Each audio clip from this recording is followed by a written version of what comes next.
యుద్ధంలో 5 రకాల తప్పులు చేస్తూ ఉంటారు. అవే తప్పులు డబ్బు విషయంలో కూడా చేస్తూ ఉంటారు. ఈ యుద్ధం మోసం మీద ఆధారపడి ఉంటుంది. డబ్బు విషయంలో కూడా ఇదే నిజం.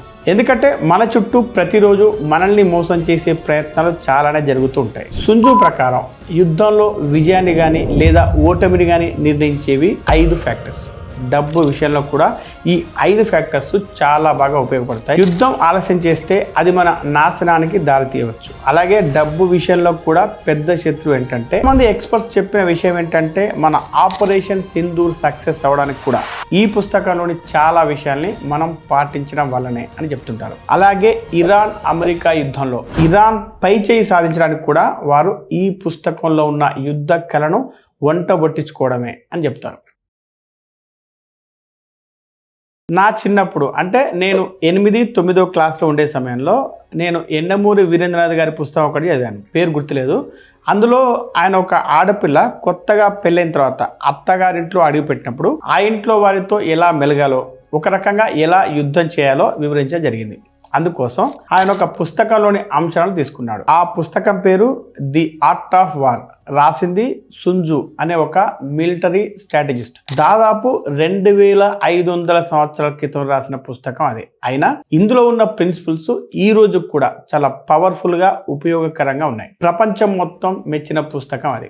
ఇక ఈ పుస్తకం యొక్క మరొక గొప్పతనం ఏంటంటే, కొన్ని దేశాలు ఈ పుస్తకాన్ని తమ మిలిటరీ సిలబస్లో కూడా పెట్టాయి. కొంతమంది ఎక్స్పర్ట్స్ చెప్పిన విషయం ఏంటంటే, మన ఆపరేషన్ సింధూర్ సక్సెస్ అవ్వడానికి కూడా ఈ పుస్తకంలోని చాలా విషయాల్ని మనం పాటించడం వల్లనే అని చెప్తుంటారు. అలాగే ఇరాన్ అమెరికా యుద్ధంలో ఇరాన్ పై చేయి సాధించడానికి కూడా వారు ఈ పుస్తకంలో ఉన్న యుద్ధ కళను వంట పట్టించుకోవడమే అని చెప్తారు. అయితే మీకు ఒక డౌట్ ఏంటంటే, ఇది యుద్ధానికి ఇంకా యుద్ధ స్ట్రాటజీలకు సంబంధించిన పుస్తకం కదా, దీనివల్ల మనకే ఉపయోగం అనే డౌట్ రావచ్చు. కానీ అసలు విషయం ఏంటంటే, ఇందులో ఉన్న ప్రిన్సిపల్స్ కేవలం యుద్ధానికి మాత్రమే కాదు, డబ్బుకు సంబంధించిన విషయాలకు కూడా చాలా బాగా ఉపయోగపడతాయి. ఈ వీడియోలో మనం ఆర్ట్ ఆఫ్ వార్ పుస్తకంలో ఉన్న 7 ముఖ్యమైన రూల్స్ మన ఫైనాన్షియల్ లైఫ్కు ఏ విధంగా ఉపయోగపడతాయో తెలుసుకుందాం. ఈ వీడియో కోసం మేము పెడుతున్న ఎఫర్ట్స్కు కనీసం మీరు 5000 లైక్స్ ఇస్తే ఇలాంటి మరిన్ని వీడియోలు మీ ముందుకు తీసుకొస్తాం. ఇక అసలు వీడియోలోకి వెళ్దాం. Rule number 1, know your battlefield. Know your battlefield అంటే ముందుగా నీ పరిస్థితిని, నీ పరిసరాలను పూర్తిగా అర్థం చేసుకోవడం అని అర్థం. సుంజు చెప్పినట్టు యుద్ధం అనేది లైఫ్ అండ్ డెత్ విషయం అయితే, డబ్బు విషయంలో మనం తీసుకునే నిర్ణయాలు కూడా అంతే ప్రభావాన్ని చూపిస్తాయి. ఉదాహరణకు ఒక రాంగ్ పెట్టుబడి పెడితే సేవింగ్స్ మొత్తం పోతాయి. ఎమర్జెన్సీ ఫండ్ లేకపోతే కుటుంబం కష్టాల్లో పడిపోతుంది. హెల్త్ ఇన్సూరెన్స్ లేకపోతే ఉన్నవి అమ్ముకోవాలి. టర్మ్ ఇన్సూరెన్స్ లేకపోతే కుటుంబం రోడ్డున పడుతుంది. అలాగే తెలియని బిజినెస్ మొదలు పెడితే సంవత్సరాల పాటు మీరు ఈఎంఐల భారాన్ని మోయాల్సి వస్తుంది. అందువల్ల ముందుగా మీరు మీ ఫైనాన్షియల్ పరిస్థితి, రిస్క్ తీసుకునే సామర్థ్యం, మీ ఖర్చులు, అలాగే మీ గోల్స్, వీటన్నిటి గురించి స్పష్టంగా తెలుసుకొని నిర్ణయాలు తీసుకోవాలి. ఇదే మీ బ్యాటిల్ ఫీల్డ్ అంటే యుద్ధ భూమి.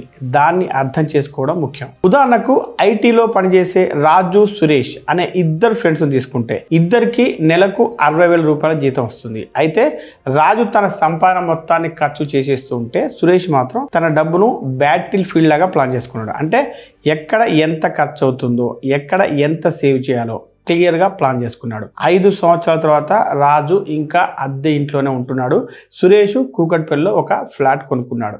ఇక్కడ ముఖ్యమైన విషయం ఏంటంటే, మీ దగ్గరకు వచ్చే ప్రతి రూపాయి గురించి, వెళ్ళే ప్రతి రూపాయి గురించి మీరు తెలుసుకోవాలి. అదే మీకు ఒక మ్యాప్ లాగా ఉపయోగపడుతుంది. కాబట్టి మీ ఆదాయాన్ని, మీ ఖర్చుల్ని అన్ని పేపర్ మీద రాసుకొని ట్రాక్ చేయాలి. అప్పుడు మాత్రమే మీరు సరైన నిర్ణయాలు తీసుకొని ముందుకెళ్ళగలుగుతారు. Rule number 2, the 5 factors of financial war. సుంజు ప్రకారం యుద్ధంలో విజయాన్ని కానీ లేదా ఓటమిని కానీ నిర్ణయించేవి 5 ఫ్యాక్టర్స్. డబ్బు విషయంలో కూడా ఈ 5 ఫ్యాక్టర్స్ చాలా బాగా ఉపయోగపడతాయి. అవేంటంటే, number 1, moral law. Your why అంటే మీరు డబ్బు ఎందుకు సంపాదించాలనుకుంటున్నారో స్పష్టంగా తెలుసుకోవడం. అది పిల్లల చదువు కోసం కావచ్చు, తల్లిదండ్రుల ఆరోగ్యం కోసం కావచ్చు, లేదా మీ సొంత ఇంటి కోసం కావచ్చు. అయితే ఈ వై బలంగా లేకపోతే కష్టం వచ్చినప్పుడు మీరు మధ్యలోనే ఆగిపోయి మీ లక్ష్యాన్ని వదిలేస్తారు. అలా కాకుండా మీకు ఒక గట్టి కారణం ఉంటే ఎలాంటి పరిస్థితుల్లోనైనా మీరు ముందుకు వెళ్ళగలుగుతారు. కాబట్టి మీ లక్ష్యాన్ని పేపర్ మీద స్పష్టంగా రాసి ప్రతిరోజు కనిపించే చోట అంటించండి. అప్పుడు అది మీకు మీ లక్ష్యాన్ని ఎప్పుడు గుర్తు చేస్తూ మీ ఫోకస్ను పోనివ్వకుండా సహాయపడుతుంది. నెంబర్ 2, హెవెన్ టైమింగ్ అంటే సరైన సమయాన్ని గుర్తించడం. దీని ప్రకారం పెట్టుబడుల్లో ఎప్పుడు ఎంటర్ అవ్వాలో తెలుసుకోవడం అనేది చాలా పెద్ద అడ్వాంటేజ్ అవుతుంది. ఉదాహరణకు 2020లో మార్కెట్ పూర్తిగా పడిపోయింది. ఆ సమయంలో స్టాక్స్ను ప్రాపర్టీని కొనడానికి మంచి అవకాశం వచ్చింది. ఆ సమయానికి సిద్ధంగా ఉన్నవారు పెద్ద లాభాలు సంపాదించారు. కానీ భయపడి తమ పెట్టుబడిని అమ్మేసిన వారు మాత్రం నష్టపోయారు. Number 3, earth is your local opportunity అంటే మీ చుట్టూ ఉన్న అవకాశాలను గుర్తించడం. ఉదాహరణకు విజయవాడ దగ్గర టోల్ రేట్లు పెరుగుతున్నాయా, అమరావతి ప్రాంతంలో ల్యాండ్ రేట్లు పెరుగుతున్నాయా, హైదరాబాద్లో ఫార్మా సెక్టర్ వేగంగా అభివృద్ధి చెందుతున్నదా అనేవి లోకల్ ఇన్ఫర్మేషన్ కిందకు వస్తాయి. ఇలాంటి లోకల్ నాలెడ్జ్ ఉంటే మీరు ఇతరుల కంటే ముందే మంచి నిర్ణయాలు తీసుకోగలుగుతారు. అదే మీకు అడ్వాంటేజ్ కూడా అవుతుంది. అయితే చాలామంది తమకు దూరంగా ఉండే ప్రాంతాల గురించి విని అక్కడ పెట్టుబడులు పెడతారు. కానీ వారికి ఆ విషయం మీద పూర్తిగా అవగాహన ఉండదు. కాబట్టి ఎక్కువ సందర్భాల్లో నష్టాలు వస్తాయి. అందువల్ల మీరు అర్థం చేసుకోలేని విషయాల్లో పెట్టుబడి పెట్టకండి. కేవలం మీకు తెలిసిన మీకు దగ్గరలో ఉన్న అవకాశాలను ఉపయోగించుకొని నిజమైన లాభాన్ని సంపాదించండి. నెంబర్ 4, ది కమాండర్ యు అంటే ఈ యుద్ధంలో కమాండర్ మీరే అని అర్థం. అలాగే మీ స్కిల్స్, మీ డిసిప్లిన్, ముఖ్యంగా కష్టమైన పరిస్థితుల్లో భయపడకుండా ఉండే మీ సామర్థ్యం, ఇవన్నీ మీకున్న పవర్స్. అయితే కమాండర్ బలహీనంగా ఉంటే యుద్ధం ఓడిపోతాడు. అలాగే ఒక వ్యక్తి తన ఫైనాన్షియల్ లైఫ్లో బలంగా లేకపోతే నష్టపోతాడు. అందుకే మిమ్మల్ని మీరు ఎప్పటికప్పుడు మెరుగుపరుచుకోవాలి, కొత్త విషయాలు చదవాలి, నేర్చుకోవాలి, స్కిల్స్ పెంచుకోవాలి. ఇలా మీరు స్ట్రాంగ్ అవుతూ ఉంటే ఎలాంటి పరిస్థితులు ఎదురైనా సరైన నిర్ణయాలు తీసుకొని మీరు గెలవగలరు. Number 5, method and discipline your system అంటే డబ్బు విషయంలో ఒక ఖచ్చితమైన విధానం, క్రమశిక్షణ ఉండాలి అని అర్థం. ప్రతి నెల ఎలాంటి పరిస్థితులున్నా SIP కట్టడం, ప్రతి ఆదివారం మీ ఖర్చులు చూసుకొని బడ్జెట్ను రివ్యూ చేయడం, ఇలాంటివి చాలా ముఖ్యం. అలాగే క్రెడిట్ కార్డు వాడినా పూర్తిగా బిల్లు చెల్లించే సామర్థ్యం ఉంటేనే వాడాలి, లేకపోతే అది పెద్ద నష్టానికి దారితీస్తుంది. చాలామంది అదృష్టం వల్ల ధనవంతులు అవుతారు అని అనుకుంటారు. కానీ నిజానికి ఒక మంచి సిస్టమ్ ఉన్నవారు మాత్రమే స్థిరంగా సంపదను పెంచుకుంటూ ఉంటారు. అంటే మీ అదృష్టం కాదు, మీ అలవాట్లు, మీ డిసిప్లిన్, మీ ప్లాన్, ఇవే మిమ్మల్ని రిచ్గా చేస్తాయి. Rule number 3, all war is based on deception. All warfare is based on deception అంటే ప్రతి యుద్ధం మోసం మీద ఆధారపడి ఉంటుంది. డబ్బు విషయంలో కూడా ఇదే నిజం. ఎందుకంటే మన చుట్టూ ప్రతిరోజు మనల్ని మోసం చేసే ప్రయత్నాలు చాలానే జరుగుతూ ఉంటాయి. ఉదాహరణకు EMI అడ్వర్టైజ్మెంట్స్లో నెలకు 999 మాత్రమే అని చూపిస్తారు. కానీ నెలకు 999 రూపాయల్లో మనం కట్టాల్సిన 1,80,000 గురించి మాత్రం చూపించరు. అలాగే క్రెడిట్ కార్డులు ఏమో రివార్డ్స్ పాయింట్స్ అని చెప్పి ఆకర్షించి మనం ఖర్చు పెట్టాలనుకున్న అమౌంట్ కంటే 3 రెట్లు ఎక్కువ అమౌంట్ని మన చేత ఖర్చు పెట్టిస్తాయి. ఇక బిల్డర్లు అయితే pre launch offer, last 5 units అంటూ త్వరగా కొనాలని ఒత్తిడి పెట్టి ఒక ఫోమోను క్రియేట్ చేస్తారు. అందుకే మనం ఎప్పుడు జాగ్రత్తగా వ్యవహరించాలి. మనం కూడా కొన్ని స్ట్రాటజీలు ఉపయోగించాలి. జీతం గురించి నెగోషియేట్ చేసేటప్పుడు చాలా అవసరం ఉన్నట్టు కనిపించకూడదు. అలా కనిపిస్తే వారు మీకు తక్కువ ఆఫర్ ఇచ్చే అవకాశం ఉంటుంది. అలాగే మనకు సామర్థ్యం ఉన్న కొంచెం నిశ్శబ్దంగా ఉండడం మంచిది. ఎందుకంటే ప్రాపర్టీ కొనేటప్పుడు ఎక్కువ ఎగ్జైట్మెంట్ చూపిస్తే అమ్మవారు ధర పెంచే అవకాశం ఉంటుంది. అలాగే బిజినెస్ ప్రారంభిస్తున్నప్పుడు ముందే అందరికీ చెప్పకుండా పూర్తిగా రెడీ అయ్యాక మాత్రమే బయట పెట్టాలి, లేకపోతే మీ ఐడియాను వేరే వారు కాపీ చేసే అవకాశం ఉంటుంది. ఇలా తెలివిగా ఆలోచించి నిర్ణయాలు తీసుకుంటేనే మనం ఈ మనీ వార్లో గెలవగలుగుతాం. Rule number 4, speed and the cost of delay. యుద్ధం ఆలస్యం చేస్తే అది మన నాశనానికి దారితీయవచ్చు. అలాగే డబ్బు విషయంలో కూడా పెద్ద శత్రువు ఏంటంటే ఆలస్యం చేయడం. చాలామంది ఇంకొంతకాలం తర్వాత పెట్టుబడి పెడదాం లేదా వచ్చే సంవత్సరం స్టార్ట్ చేద్దాం అని పెట్టుబడిని వాయిదా వేస్తూ ఉంటారు. కానీ చివరికి అదే పెద్ద నష్టంగా మారిపోతుంది. ఉదాహరణకు 25 ఏళ్ల వయసులోనే ప్రతి నెల 5,000 రూపాయలు పెట్టుబడి పెట్టే వ్యక్తి 35 ఏళ్ల వయసులో 10,000 రూపాయలు పెట్టుబడి పెట్టే వ్యక్తి కంటే ఎక్కువ డబ్బు సంపాదిస్తాడు. ఎందుకంటే ముందుగా ప్రారంభించడం వల్ల 10 సంవత్సరాల టైం అతనికి మ్యాసివ్ అడ్వాంటేజ్ ఇస్తుంది. కాబట్టి మీరు కూడా ఎంత తొందరగా ప్రారంభిస్తే అంత ఎక్కువ లాభం పొందగలుగుతారు. ఇంకొక ఉదాహరణ చూస్తే గుంటూరులో ఉండే శ్రీనివాస్ ఎప్పుడు ముందు లోన్ మొత్తం క్లియర్ చేసుకొని ఆ తర్వాత పెట్టుబడి పెడతాను అని అనుకుంటూ పెట్టుబడి పెట్టడాన్ని 8 సంవత్సరాలు ఆలస్యం చేశాడు. అదే సమయంలో అతని కొలీగ్ మాత్రం చిన్న అమౌంట్తో వెంటనే ఎస్ఐపి స్టార్ట్ చేశాడు. కాలం గడిచే కొద్దీ ఆ కొలీగ్ పెట్టుబడులు పెరిగిపోయి ఈ రోజు దాదాపు 40 లక్షల విలువకు చేరాయి. కానీ శ్రీనివాస్ దగ్గర మాత్రం కేవలం 6 లక్షలే ఉన్నాయి. ఇక్కడ విషయం ఏంటంటే పెద్ద అమౌంట్తోనే ప్రారంభించాలి అనేది తప్పు. చిన్న అమౌంట్తో కూడా మీరు ఇన్వెస్ట్మెంట్ స్టార్ట్ చేయొచ్చు.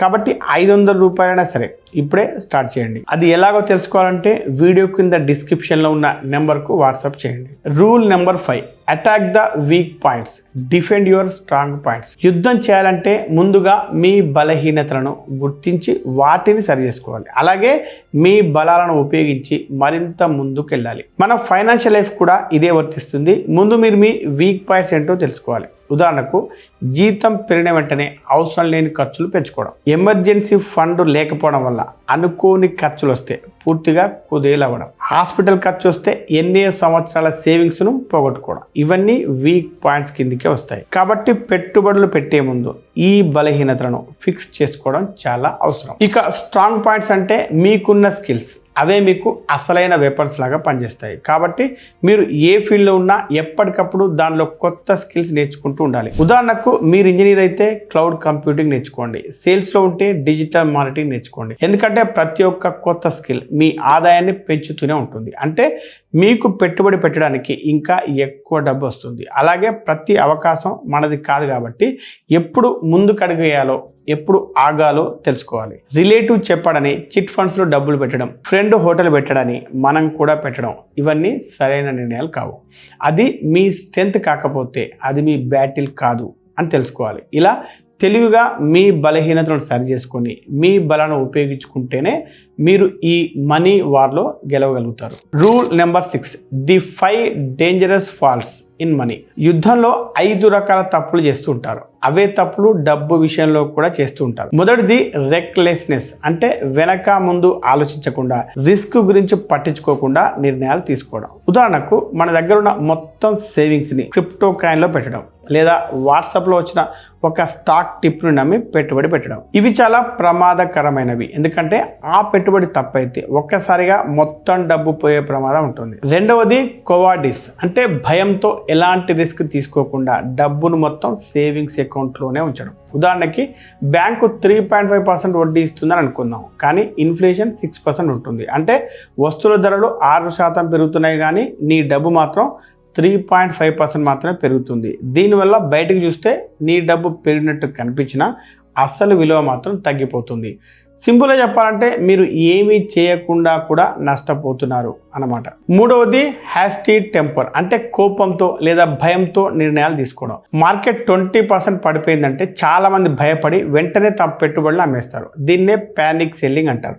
అలాగే బంగారం, సిల్వర్ ఎక్స్ట్రీమ్ ధర వలుకుతున్నప్పుడు కొంటూ ఉంటారు. ఇలా బాటం దగ్గర అమ్మి టాప్ దగ్గర కొనడం అనేది చాలామంది మిడిల్ క్లాస్ వారు చేస్తున్నటువంటి పెద్ద పొరపాట్లు. అయితే ఇక్కడ అసలు సమస్య మార్కెట్ కాదు, మన ఎమోషన్స్ మాత్రమే. అంటే మన భయం, మన తొందరపాటు, ఇవే మనకు అసలైన నష్టాన్ని కలిగిస్తాయి. అందుకే పెట్టుబడుల్లో ఎమోషన్స్ను కంట్రోల్ చేసుకొని ప్రశాంతంగా ఆలోచించి నిర్ణయాలు తీసుకోవాలి. ఇక నాలుగవది సెన్సిటివిటీ టు షేమ్, అంటే ఇతరులు ఏమనుకుంటారో అనే భయంతో అవసరం లేని నిర్ణయాలు తీసుకోవడం. ఉదాహరణకి గ్రాండ్గా పెళ్లి చేయాలని మన దగ్గర డబ్బులు లేకపోయినా పర్సనల్ లోన్ తీసుకొని 10 లక్షలు ఖర్చు చేయడం లాంటివి. ఇవి బయటికి ప్రెస్టేజ్ కానీ లేదా స్టేటస్ లాగా కనిపించవచ్చు, కానీ నిజానికి ఇవి చాలా ప్రమాదకరమైనవి. ఎందుకంటే ఒకే ఒక్క ఈవెంట్ కోసం సంవత్సరాల పాటు ఈఎంఐలు కడుతూ కష్టపడాల్సి వస్తుంది.